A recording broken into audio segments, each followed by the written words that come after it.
adesso ai primi passaggi. Qual è la situazione di classifica? Primi passaggi, forse proprio qui su il Europa, attenzione,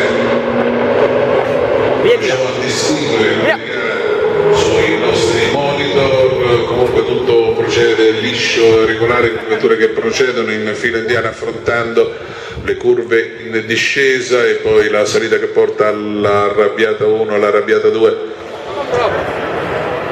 Velocissime le monoposto di Auto GP. Dovrebbe essere Giovesi, attenzione perché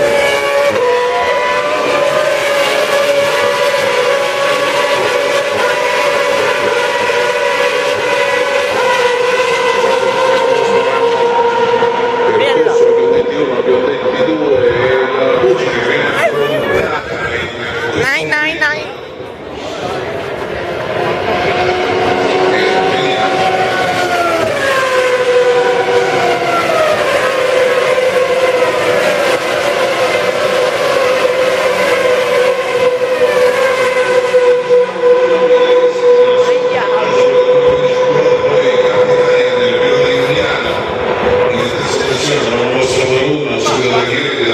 la campana Klein che ha perso notevolmente rispetto allo stato dove partiva in pole position, quindi stato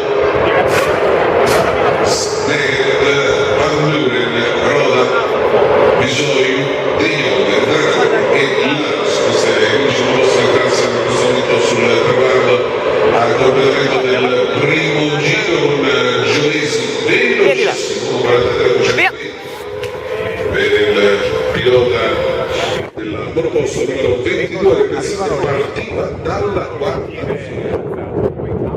e poi alle sue spalle il numero 15 Kuroda